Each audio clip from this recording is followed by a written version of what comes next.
This is another episode of Medium Talk. My name is Conley, and we're back with another episode where I sit down with myself or another person, and we talk about whatever the hell we want, as I show a time-lapse of something creative that I've done.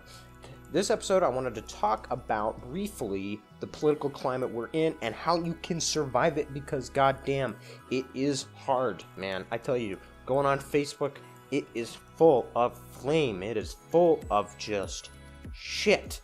I mean, I can hardly go, and I just can't. I can't take it very much anymore. So, I've been thinking about it a lot, and I've decided that I'm going to try to ask 3 to 4 times more questions than I make assertions, because I think that will actually help me survive having discussions, because I do like politics. I do like having discussions and debates, but I think when you debate,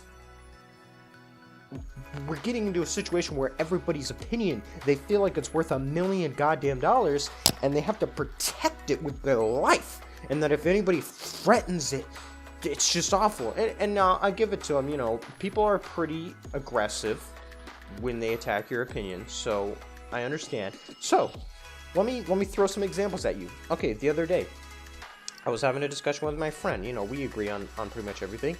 Anyway, but I was talking to him and I was saying, you know, let's say we have a discussion about minimum wage increasing.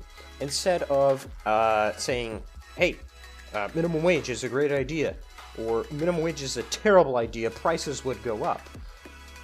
I think a great way, especially if you're debating somebody and you're trying to defeat them, I guess, that's kind of the American way, is to defeat people in debates.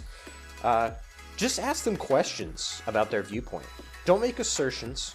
Just ask them questions. Say there's someone that is for the minimum wage. You could just ask them, what do you think will happen if we increase the minimum wage? How can we keep prices down if we bump the minimum wage up? You just you ask them difficult questions in a very relaxed and non-aggressive manner, and this is the minimum wage thing is just an example. I'm not, influencing this with any of my opinions. You can slowly have them deconstruct their own argument, and if your questions are valid, they might eventually completely decide on their own that their argument is invalid. And because you ask them very non-aggressive questions to them, and they ask themselves those questions, and they thought about it, they will be I think they'll be much more willing to give up their opinion, give up their idea that they previously had. And when they decide, oh, well, maybe you're right, maybe I should have thought about that. And now you're asking, you're not like, yeah, I told you so.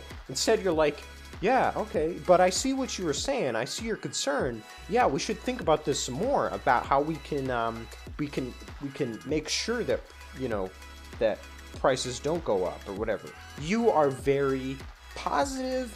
You are, you pay attention to what their ideas were, and if they had any good ideas, you bring those back up and you say, these are very good points you brought up. Let's think about that. And now you guys had a much more rewarding and meaningful, productive conversation, and you're not at each other's throats because it was a lot less aggressive. You just ask them questions that you've asked yourself before, and they reach the conclusion by themselves, and they're not going to be pissed at themselves. And if you're literally just being super positive and they're still pissed off at you, well, okay, they just got some problems. So just avoid that person from now on. So pretty much that's all I got for today, this episode. If you actually watched all the way through, hit me up, because I want to bring you on to the show and talk with you. Thanks for watching, and keep creating.